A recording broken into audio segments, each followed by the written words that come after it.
नमस्कार, खबरों का पंचनामा में आपका स्वागत है। मैं हूं आपके साथ अंशिका। हम लेकर आए हैं आपके लिए देश दुनिया की 5 बड़ी खबरें, जिनके विश्लेषण के लिए मेरे साथ स्टूडियो में मौजूद है कैपिटल टीवी की एग्जीक्यूटिव एडिटर तृप्ति श्रीवास्तव। तृप्ति जी, बहुत बहुत स्वागत है। धन्यवाद। सबसे पहले रुक करते हैं हेडलाइंस पर। किसान आंदोलन पर राकेश टिकैत ने लिया यू टर्न, देश भर में शांतिपूर्ण तरीके से किया गया चक्का जाम। बंगाल में बीजेपी की रथ यात्रा को मिली मंजूरी, नड्डा ने कहा बंगाल में टीएमसी का जाना और बीजेपी का आना तय। पीएम मोदी की भतीजी को गुजरात निकाय चुनाव में नहीं मिला टिकट, बीजेपी ने दिए बड़े संकेत। दिल्ली हिंसा का आरोपी लखा सिधाना पहुंचा किसानों के बीच, वीडियो जारी कर फिर की हिंसा भड़काने की कोशिश। कांग्रेस का पाखंडी चेहरा आया सामने, देश के लिए खड़े होने पर सचिन तेंदुलकर के कटआउट पर युवा कांग्रेसियों ने पोती काली।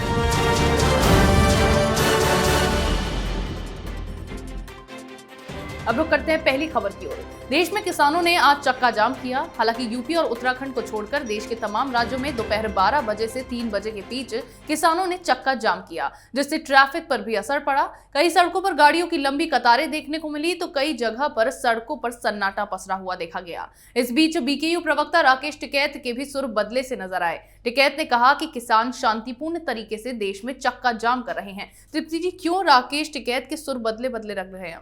देखिए, राकेश टिकैत के सुर इसलिए आज से ही नहीं, पिछले 2-3 दिनों से काफी बदले हुए नजर आ रहे हैं। लेकिन पहले मैं चक्का जाम के बारे में बता दूं। आज जो ये चक्का जाम हुआ है, इसने ये पूरी पोल खोल के रख दी है कि पूरे देश के किसानों का ये आंदोलन है। जिस तरह की तस्वीरें पूरे देश से आई हैं किसानों के समर्थन में, उससे ये साफ हुआ है कि ये आंदोलन सिर्फ पंजाब और हरियाणा के किसानों का आंदोलन है, क्योंकि बाकी किसी भी प्रदेश से ऐसी तस्वीरें नहीं आई है जिसमें किसान नाराज दिख रहे हों और समर्थन में भारी भीड़ जुटी हुई है। तो एक तरह से पहले तो ये साफ हो गया कि किसान आंदोलन के नाम पर ये जो लोगों को झूठ बोला जा रहा था कि ये पूरे देश के किसानों का आंदोलन है, ये तस्वीर आज इस चक्का जाम से पूरी तरह से साफ हो गई है कि ये सिर्फ और सिर्फ पंजाब और हरियाणा और पश्चिमी उत्तर प्रदेश, जिसका नेतृत्व राकेश टिकैत कर रहे हैं, उन किसानों का आंदोलन है। तो ये तो फ्लॉप हो गया। और कहीं ना कहीं टिकैत को अंदाजा भी था इस बात का कि इस चक्का जाम के बाद क्या तस्वीर सामने आने वाली है। और उनके बदले हुए जो सुर हैं, उसकी बड़ी वजह यह है कि पिछले दिनों जो कुछ भी 26 जनवरी के बाद हुआ है, उसके बाद जो अंतर्राष्ट्रीय स्तर पर भारत के बदनामी का पूरा एक जो प्रोपेगेंडा सामने आया है, उससे आंदोलन को बहुत नुकसान पहुंचा है। उनको लग रहा था कि चक्का जाम करके वो एक बार फिर से इमेज मेकिंग कर लेंगे। उन्हें लगा था कि हम ये दिखा सकते हैं कि हम शांतिपूर्ण तरीके से कैसे किसान आंदोलन करते हैं, तो हम 26 जनवरी का जो हमारे ऊपर कलंक लग गया है हिंसा वाला, वो हम इससे धो देंगे। लेकिन उससे ठीक पहले ये जो अंतर्राष्ट्रीय स्तर पे प्रोपेगेंडा सामने आ गया है, उसने इतनी बुरी तरह से किसान आंदोलन को नुकसान पहुंचाया, उसकी छवि को नुकसान पहुंचाया कि इस तरह के चक्का जाम से कोई फायदा उससे होने वाला था नहीं। और यही वजह है कि टिकैत को ये समझ में आने लगा है कि इमेज जो है इस तरह नहीं धुलेगी और हल बातचीत से निकलेगा, इसलिए रुख को नरम करना ही बेहतर है। यानी कि 26 जनवरी को जो हिंसा फैली, उसके बाद इन फर्जी किसान नेताओं के हौसले पस्त हो गए और अब राकेश टिकैत को भी समझ में आने लगा है कि किसान आंदोलन का समाधान बातचीत से ही निकलेगा। वहीं बंगाल में जैसे जैसे चुनाव नजदीक आ रहा है, वैसे वैसे सियासी पारा चढ़ता जा रहा है। आज बीजेपी ने पूरे राज्य में रथ यात्रा निकाली, जिसे बीजेपी अध्यक्ष जेपी नड्डा ने हरी झंडी दिखाकर रवाना किया। इस रथ यात्रा में लोगों का जमकर हुजूम भी उमड़ा। आपको बता दूं, ये वही रथ यात्रा है जिसे ममता बनर्जी ने रोकने की कोशिश की थी और इससे राज्य की संस्कृति को खतरा बताया था। तृप्ति जी, ममता बनर्जी ने पूरी कोशिश की थी रथ यात्रा को रोकने की, लेकिन उसके बाद भी इसको मंजूरी मिल गई। देखिए, मंजूरी तो मिली थी, हालांकि प्रशासन के हाथ में था। अगर वो मंजूरी नहीं देती तो फिर ये संदेश जाता जनता के बीच में, बंगाल की जनता के बीच में, कि दीदी इतनी डरी हुई हैं कि लोकतांत्रिक अधिकार होने के बावजूद उन्होंने बीजेपी को रथ यात्रा नहीं निकालने दी। तो एक तरह से ये संदेश देने की कोशिश की है कि नहीं, कि अराजकता इतनी नहीं फैली है, लोकतंत्र है तो आप निकाल सकते हैं। दूसरी बात यह है कि जो जेपी नड्डा की आज रथ यात्रा निकाली जा रही है, उससे पहले मालदा में उन्होंने एक सभा को भी संबोधित किया। अगर आप बीजेपी को देखेंगे तो इस वक्त पश्चिम बंगाल में उसने अपनी पूरी ताकत झोंक दी है। सारे बड़े बड़े नेता जो हैं वहां पे जा रहे हैं। कल पीएम मोदी भी वहां जाने वाले हैं। अमित शाह का भी प्रोग्राम है। इससे पहले भी उन्होंने वर्चुअली रैली को संबोधित किया था। तो ये जो ताकत पूरी दिखाई जा रही है, और ऐसा नहीं है कि पश्चिम बंगाल है इसलिए ऐसा हो रहा है। जब भी कहीं भी चुनाव होते हैं बीजेपी अपनी पूरी ताकत झोंकती है और उसका असर तमाम राज्यों में पिछले सालों में हम देखते हुए आ रहे हैं। और ये चीज ममता बनर्जी भी जानती हैं। और 10 साल हो चुके हैं। 10 साल कहीं अगर शासन आपने किया है तो एंटी इनकम्बेंसी भी होती है। उन्होंने सीधे सीधे ममता बनर्जी पे इस तरह से वार किया है कि उन्होंने बोला है कि जो किसान पीएम की किसान योजना थी उसका फायदा किसानों को नहीं मिलने दिया। या आप किसानों के बीच पहुंच के बता रहे हैं कि 6,000 रुपए आपको हर साल मिल सकते थे, और ममता बनर्जी की जिद और अहंकार की वजह से पूरे देश में बाकी जगह किसानों को वो चीजें मिल रही थी, आपको नहीं मिल रही थी। तो ममता बनर्जी आनन फानन में बोलती कि मैं उस योजना को लागू कर दूंगी, तो वो एक्सपोज हो गई कि यानी उन्होंने जानबूझ के ऐसा किया था और अब चुनावी फायदे के लिए इस तरह से कर रही है। और ये जो जन जन तक पहुंचने की रणनीति है बीजेपी की, ये जो है ममता बनर्जी को डरा रही है। दूसरा, उनको जय श्री राम के नारे से इतनी दिक्कत हो रही थी तो वो अब उस पे भी लोगों के सामने उनका मुखौटा उतार दिया गया कि ये कितनी सहिष्णु हैं और इनको कितनी छोटी छोटी चीजों से तकलीफ होती है। उन्होंने ट्रिगर पॉइंट्स पकड़ लिए बीजेपी ने ममता बनर्जी के, और उसी को अब आधार बना के अब ये नीचे जन जन तक पहुंच रहे हैं। और ये बीजेपी की हर राज्य में स्ट्रेटेजी हमेशा से रही है, और पश्चिम बंगाल में भी ये स्ट्रेटेजी कामयाब ना हो जाए इसका डर अब ममता बनर्जी को सता रहा है। यानी कि बीजेपी की इस रथ यात्रा की तस्वीरें जिस तरह से सामने आई हैं, उसके बाद पार्टी की मजबूती बंगाल में साफ नजर आई है। वहीं गुजरात स्थानीय निकाय चुनाव में बीजेपी ने 4 फरवरी को अपने 6 म्युनिसिपल कॉरपोरेशन के उम्मीदवारों के नाम की घोषणा की। गुजरात बीजेपी ने अहमदाबाद, सूरत, वडोदरा, राजकोट, भावनगर और जामनगर के लिए उम्मीदवारों के नाम का ऐलान किया। इस लिस्ट में कई बड़े नामों को जगह नहीं मिली है। साथ ही पीएम नरेंद्र मोदी की भतीजी सोनल मोदी ने भी अहमदाबाद के वेजलपुर इलाके से टिकट की मांग की थी, लेकिन पार्टी ने उन्हें टिकट नहीं दिया। तृप्ति जी, क्यों मोदी जी की भतीजी को यहां से टिकट नहीं मिला? ये एक बहुत करारा जवाब है उन लोगों के लिए जो मोदी सरकार पर इस तरह की चीजें, इस तरह के लांछन लगाते हैं। खासतौर से अमित शाह के बेटे को लेकर बोलते हैं कि आप नेपोटिज्म कर रहे हैं, या जो चीजें कांग्रेस में होती थी वही आप यहां पर भी कर रहे हैं।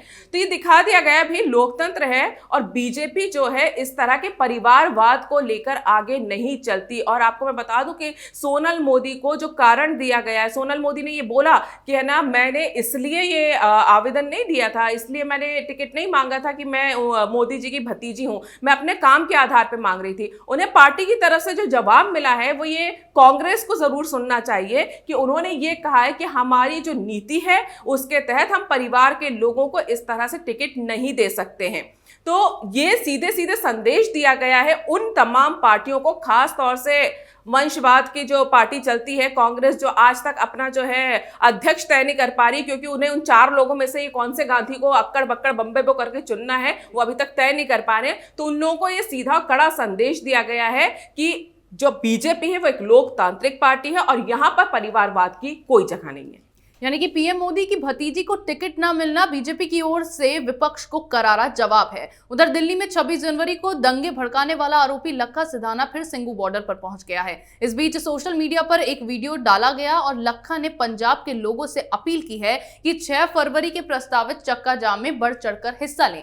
हिंसा का आरोपी लखा सिधाना चाहता है कि किसान आंदोलन की अगुवाई पंजाब ही करे। इसके साथ ही उसने आंदोलन को तेज करने जैसी बात करके किसानों को खुलेआम बरगलाने की कोशिश भी की है। तृप्ति जी, यहाँ सबसे बड़ा सवाल ये उठता है कि लगातार दीप सिद्धू, लखा सिधाना जैसे आरोपियों की ओर से यहाँ वीडियो डाला जा रहा है, लेकिन फिर भी पुलिस की तरफ से कोई एक्शन नहीं लिया जा रहा। सबसे बड़ा सवाल और सबसे बड़ी चुनौती एक तरह से देखा जाए तो ये लखा सिधाना और दीप सिद्धू जैसे लोग दिल्ली पुलिस को दे रहे हैं। दिल्ली पुलिस ने 1-1 लाख रुपए का इनाम घोषित कर रखा है इन पर, और ये सिंघू बॉर्डर पर लोगों को बुला रहा है। दीप सिद्धू अपना फेसबुक पे वीडियो डाल रहा है और अपनी सफाइयां देता फिर रहा है। तो भाई इतनी हाईटेक और स्मार्ट समझी जाने वाली दिल्ली पुलिस इन दोनों को क्यों नहीं पकड़ पा रही है? ये वाकई में दिल्ली पुलिस की मंशा और उसकी कार्यशैली दोनों पर सवाल उठा रहे हैं। दिल्ली पुलिस को ये नहीं भूलना चाहिए कि लाल किले पर जो कुछ भी हुआ, जिसमें ये दोनों मुख्य आरोपी हैं, सबसे ज्यादा अगर उसका कोई शिकार हुआ है तो आप ही की दिल्ली पुलिस हुई है, आप ही की दिल्ली पुलिस के जवानों और महिलाओं के ऊपर हिंसा हुई है। तो कम से कम इस मामले में जिस तरह से ये लोग दावा करते हैं, जैसे कि दीप सिद्धू अपने वीडियो में दावा कर रहा था कि वो हरियाणा के एक गांव से वीडियो बना रहा है, ये बोल रहा है मैं सिंघू बॉर्डर से बना रहा हूं, तो अगर ये आसपास हैं तो फिर आपकी स्मार्टनेस किस काम की? तो दिल्ली पुलिस के काम पे और दिल्ली पुलिस की मंशा पर यहां सवाल उठेगा कि वो अभी तक इन लोगों को गिरफ्तार क्यों नहीं कर पा रही है। 1 लाख रुपए का इनाम घोषित कर देने से कुछ नहीं होता है, आपको इनको गिरफ्तार करके लोगों के सामने लाना चाहिए और बताना चाहिए कि दिल्ली पुलिस के साथ जो कुछ भी हुआ उसके जो जिम्मेदार लोग हैं उन्हें कितनी तत्परता से पुलिस ने पकड़ा है। यानी कि लगातार दिल्ली हिंसा के आरोपियों की ओर से ये वीडियो जारी करने पर पुलिस की ओर से कदम ना उठाए जाने से दिल्ली पुलिस पर ही सवाल खड़े होते नजर आ रहे हैं। उधर दिल्ली की सीमाओं पर चल रहे किसान आंदोलन के नाम पर विदेशी प्रोपेगेंडा का खुलासा होने के बाद भारत की कई नामी हस्तियों ने विदेशी हस्तक्षेप के खिलाफ होकर देश के साथ एकजुटता दिखाई। इसी लिस्ट में क्रिकेटर सचिन तेंदुलकर का नाम भी जुड़ा, जिन्होंने फर्जी प्रोपेगेंडा के खिलाफ आवाज बुलंद की। लेकिन तेंदुलकर की यह अपील वामपंथियों को पसंद नहीं आई। ऐसे में केरल के कोच्चि में 5 फरवरी 2021 को युवा कांग्रेस के सदस्यों ने विरोध जताते हुए सचिन तेंदुलकर के कटआउट पर काली पोत दी। इसके बाद जमकर नारेबाजी की गई। तृप्ति जी, जहां तक मुझे याद है ये वही कांग्रेस है जिसने सचिन तेंदुलकर को भारत रत्न दिया था, और उसके बाद जब आज सचिन तेंदुलकर ने देश को एकजुटता की अपील की है देश से, तो उसके बाद यही कांग्रेस उनके कटआउट पर काली पोतती नजर आ रही है। अगर आपने वो वीडियो देखा है और नहीं देखा तो आप जरूर जाकर देखिए। जिस तरह से कटआउट के ऊपर काला तेल डाल रहे हैं, उस कटआउट के ऊपर सचिन तेंदुलकर की तस्वीर तो साफ हो गई, लेकिन जो तेल डालने वाले हैं उनके कपड़े और हाथ काले हो गए। तो ये जो कालिख पोती जा रही है ना कांग्रेस के युवा, जो वहां के कार्यकर्ता हैं उनकी तरफ से, ये सीधे सीधे कालिख राहुल गांधी के मुंह पे पोती जा रही है। सचिन तेंदुलकर का कद इतना बड़ा है कि इन 4 युवा कांग्रेस के जो कार्यकर्ता हैं, इनके काला तेल डालने से उस पर कालिख नहीं पुतेगी। रिकॉर्ड देखिए सचिन तेंदुलकर का जाके कि उसने देश के लिए क्या क्या किया है। उस आदमी को आप काला तेल डाल के, वो भी सिर्फ इसलिए कि वो देश को एकजुट होने की बात कर रहा है, अगर इस तरह की कालिख डाल के आप उसका मुंह काला कर सकते हैं तो फिर आपसे बड़ा बेवकूफ कोई नहीं है। और इसमें हैरानी की बात यह है कि राहुल गांधी और प्रियंका गांधी को शर्म नहीं आई कि भारत रत्न जिसे देश का बोला जाता है, उनके खिलाफ, अपने कार्यकर्ताओं के खिलाफ कुछ बोले या कोई कार्रवाई करें कि इस तरह से सचिन तेंदुलकर के खिलाफ आपको कार्रवाई करने का कोई अधिकार नहीं था या नहीं करना चाहिए थी। मतलब ये भी यही चाहते हैं कि जो देश के भारत रत्न, जिन्होंने देश के लिए काम किया है, जिन्होंने देश के लिए खेला है, कैसे कैसे हालातों में सचिन तेंदुलकर ने खेला है और कितना सम्मान ना सिर्फ भारत में बल्कि पूरी दुनिया में सचिन का एक खिलाड़ी के तौर पर होता है। तो अगर आप उसका अपमान कर रहे हैं तो वो कालिख सचिन तेंदुलकर के मुंह पर नहीं है, वो कांग्रेस के मुंह पर कालिख पुत रही है। तो इस वक्त मैं यही कहूंगी कि भाई राहुल गांधी, जरा आप तय कर लें कि आपको किसका साथ देना है। ऐसे लोगों का साथ देना जो देश को बदनाम कर रहे हैं, आपके ही कार्यकर्ता हैं, या फिर उन लोगों का साथ देना जो देश का गौरव है। यानी कि यूथ कांग्रेस की इस हरकत के बाद कांग्रेस पार्टी का दोहरा चेहरा पूरी दुनिया के सामने आ गया है। देश दुनिया की तमाम बड़ी खबरों पर हमारे साथ आपके विश्लेषण के लिए बहुत बहुत धन्यवाद। धन्यवाद। खबरों का पंचनामा में आज इतना ही। अगर आपको ये वीडियो पसंद आया हो तो इसे लाइक करें, शेयर करें, कमेंट करें, साथ ही हमारे चैनल को सब्सक्राइब करें।